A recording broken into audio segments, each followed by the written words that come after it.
What's up guys, YST here and welcome back to another Raid Shadow Legends video. And today, we're going to be speaking about a champion that always ceases to amaze me, pun intended, and he goes by the name of Ceez from the Ogren tribes. He's an epic rarity, attack based, and he's actually free to get from the daily login reward program after something ridiculous like 2 years. I'm not sure the exact time frame, but he definitely takes a long time to get.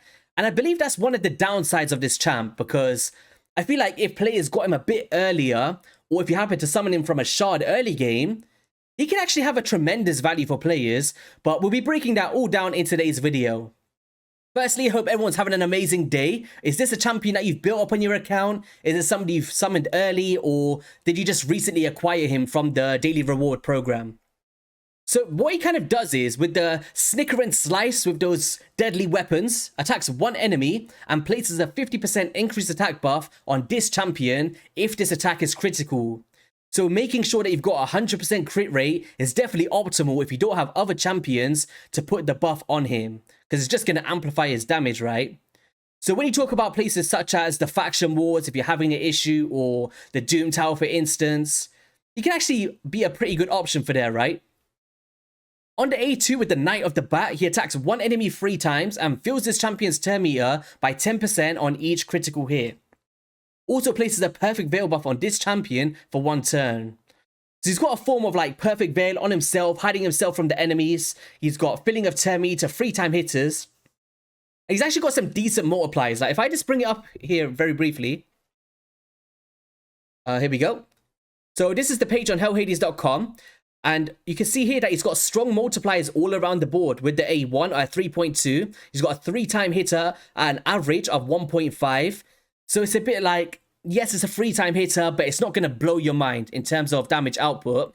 And then he's also got a strong multiplier on the AoE, which we're just about to speak about. But just to give you an idea of the potential of this A2. With the Swarming Suffering, attacks all enemies and places a 30% increased crit damage buff on this champion for 2 turns before attacking. So he's just amplifying himself, getting ready to take down his enemies in the arena.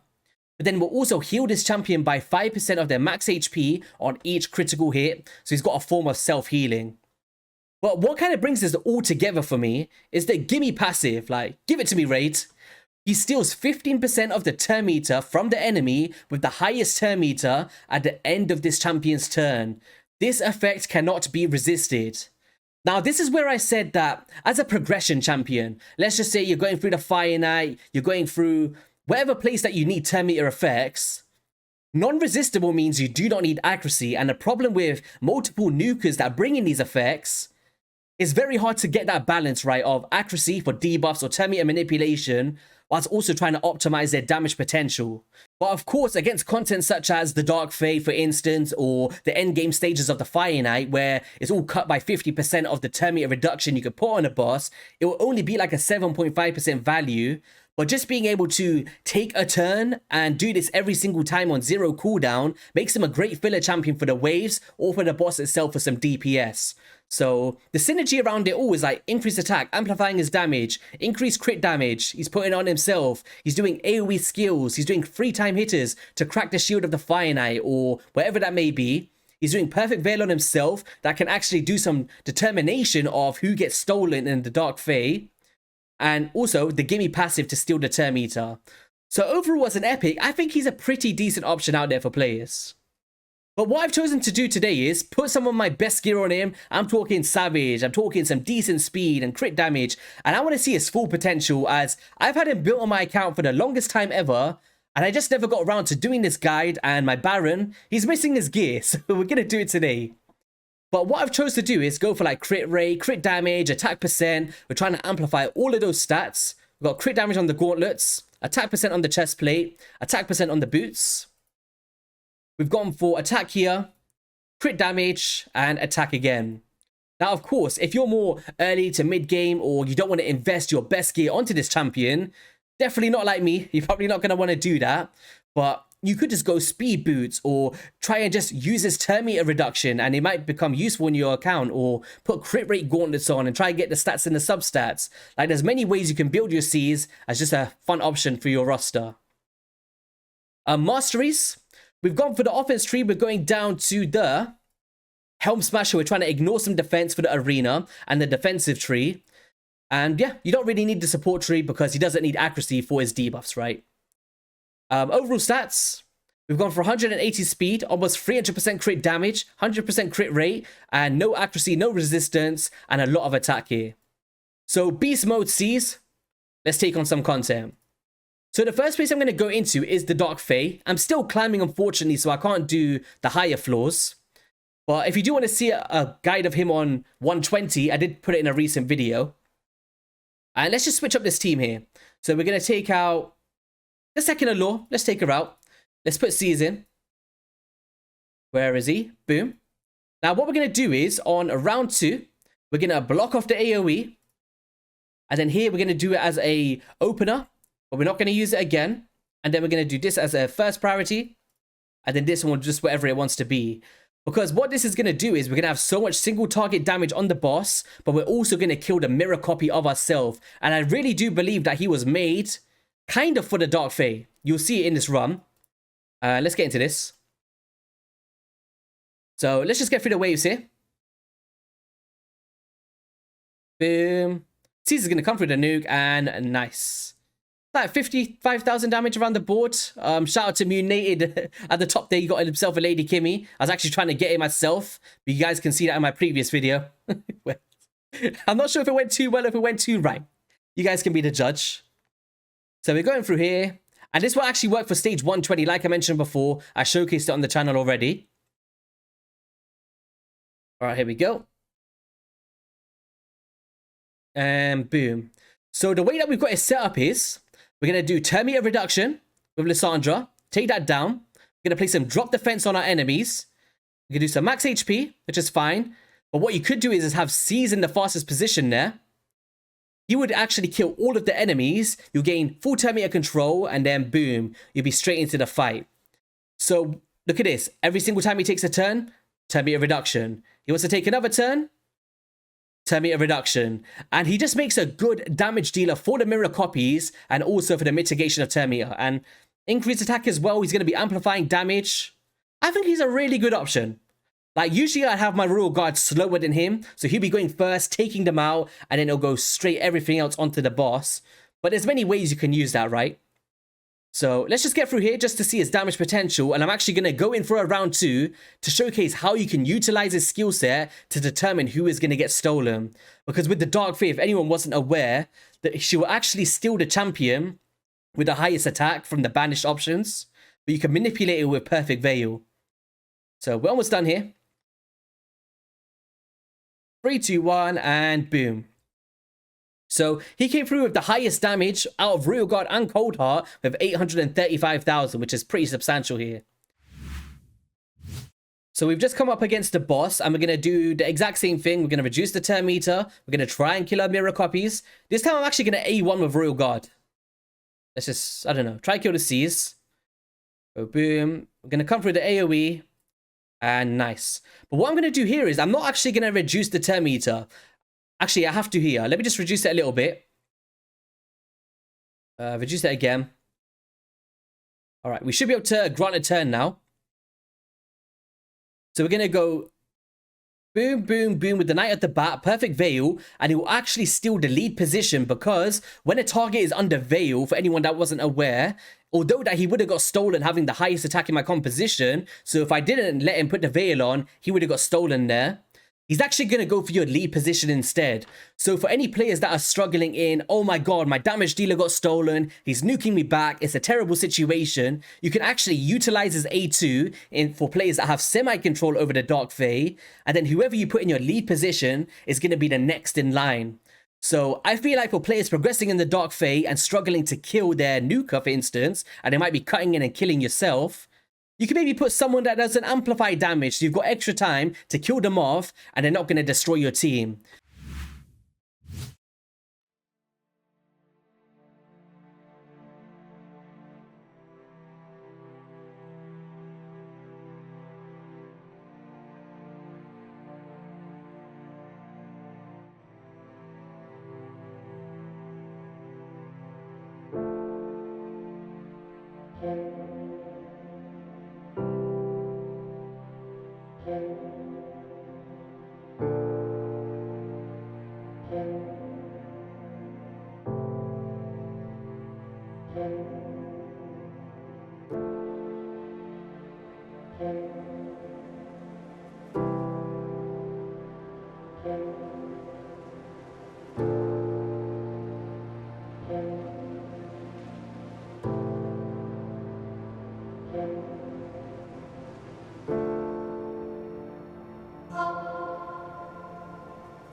Okay then, so we are now in stage 25 of the Fire Knight, and hopefully we can see the value of that passive coming into effect to help out the rest of our champions here, being the allure of the highlight of turn meter reduction, but we don't have any other form of it in the team. So let's just come through, combust it, come through into round 2. Now, of course, you'd usually be using better options such as Dark Hail to fulfill the role of a Ceez being the wrong affinity for a Poison Explosion team in particular on stage 25, but he should be able to put in some decent work here, using that A2 to crack the shield, and then using his passive to just keep us under control, right? Just in case we fall a little bit short on the Law's A1. All right, there we go. So, boom, triple hitters. We're going to come through now with Ceez. Boom, boom, boom. Crack that shield, put himself under Veil, get some control, and then we should be well on our way to a victory. We've got some decreased defense out there, so we should be seeing some more decent damage anytime that we get a crit. Boom, 64,000, but we're reducing turn meter every single time he takes a turn without the need for accuracy, which is very important to note. So here, he's amplifying his damage, increased attack now, so his next hit should be like full potential, in a sense. Boom, boom, boom. We've got some weak hits, unfortunately. Got more turn meter reduction coming out from Tomb Lord as long as we get below that 50% threshold. We're reducing it. Nice. Free speed staying out. Getting a lot of weak hits here. This is the issue for stage 25. He's not going to be able to fulfill the role in multiple teams, and his turn meter reduction is only at 7.5% because it's been cut in half by the boss, his passive. But finishing up the show here, almost. And boom. Nearly? There we go. So 1 minute 56, not the best time in the world, but he's pumping out 780,000 damage. But hopefully you can see the way that you can utilize his passive to keep that boss under control with some other champions in the team. Now, of course, in stage 20, if we choose something else here, like a triple Genzin team maybe? Shall we use triple Genzin? Why not? Let's go for it. Hopefully we can get through this. I'm not sure which ones are built, which ones are not, but we're going to make it work. Let's go Genzins. Let's go Ceez. Getting us provokes out. We got it with the AI presets to open up with the A2 on the boss itself to give us that immediate effect of taking down that shield so we can get into it. And of course, we'll be getting the true value on stage 20 of that 15% turn meter. Nice. Ally protection, and boom. So from here, we're going to be going A1s. Nice. And now watch this. Turn meter reduction. Turn meter reduction. You see that? The boss was just about to take a turn, but because Ceez is taking a turn, we're reducing that by 15%. Unfortunately, we didn't place our decreased speed there. That's unfortunate. But it should be okay. We'll get straight back into it. Physics, you're gonna have to be better than that. We can't be dealing with those. Nice. Choose that 10 meter. Help us out, physics. Thank you. Producing more. There's the decreased speed. And now we're going to take more of a smack. But can he solo it by himself with these Genzins now that we got the decreased speed out? It's not looking like it. Or maybe we are. Come on, Ceez. You got this. We reduced it a little bit more. Oh, we never managed to fully control it. But hopefully you guys can see the value of, if you're bringing in multiple 10 meter champions, how much of an effect you can have with that passive in your team to help you out.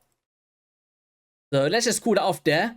If I brought in a Law or another 10 meter reduction champion, we'd have had full control. But he's been doing some decent damage on the waves as well, capping out at 1.8 million. So last but not least, let's just head into some arena. Let's just see his damage capabilities. I have put a lot of damage on him, so I want to see that in effect. Let's go with a team like this. No drop defense and no weaken. Actually, do you know what I want to see? To be fair, this is not even like a tanky team. I was going to say, like, although it's average, a 3-time hitter being Force Affinity for Rotos in the early game can actually be very beneficial. We go boom, boom, boom. He's also got the Veil under himself, which could be nice. It will hide himself from the targets, right? Come through with a nuke now. Nice.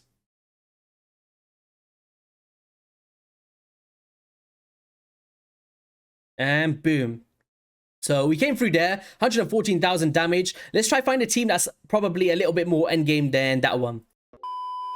All right, so we've just found this team. I've kind of taken other increased attack options out of the team to see how much of a value that increased attack can do himself, because he needs to use other skills in order to open an opportunity to use it, right?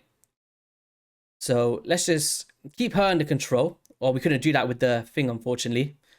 So let's just do a... But let's get him under Perfect Veil for now, so he can't be targeted.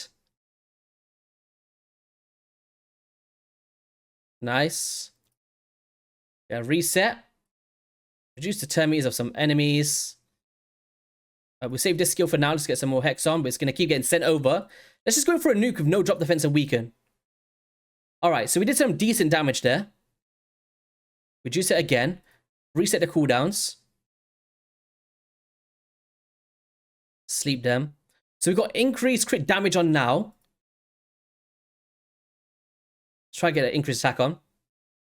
See, this is one of the issues with Ceez in the arena. It's like, if you don't bring in other options, which I recommend, someone like an Arbiter or a Duchess, to do the increased attack for him, it'll be a lot easier to pull off what you're trying to do. So we have more of a traditional team now, where we got the decreased defense for ourselves from Madame Ceres. We got Arbiter that is free to obtain from milestone rewards for increased attack, so he doesn't actually have to use his other skills to get where he wants to get out. And hopefully he could do a lot of damage here. So 138,000. The revive's coming through. That's fine. Oh, some damage coming through there. And then now what we could do is get him under Veil. Cleanse some of that off. Boom, boom, boom. And now he's protected, so he can't be the target of those single target abilities. We just have to come from for another strip ability from Madame Ceres.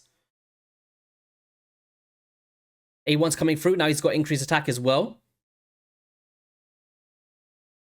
Oh my god. UDK is such a pain. Counterattacks. Nice. Nice. We got some more damage out. Some turn meter reduction as well from the person with the highest turn meter. Right, here we go. Boom, boom, boom. That was only one of the hits at 62,000. Pretty decent. And there we go. So in a scenario like that, it can actually be beneficial. As you see, almost 500,000 damage against more of a tanky approach. Any more options out there? Let's try to see if we can find another tanky one. This one looks a bit tanky. Increase attack. Choose the 10 meter, drop defense, drop attack, and boom. And this is where with a reset, like a Kaimor here, you'll be able to come through and just keep using that skill to your advantage, right? All right, hopefully, can we kill her? Nice. We got ourselves under a Veil. And finished. There we go. 100,000 damage again. Pretty decent.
So let's just try off this last team before we sign off, and then hopefully we can outspeed them. Here we go.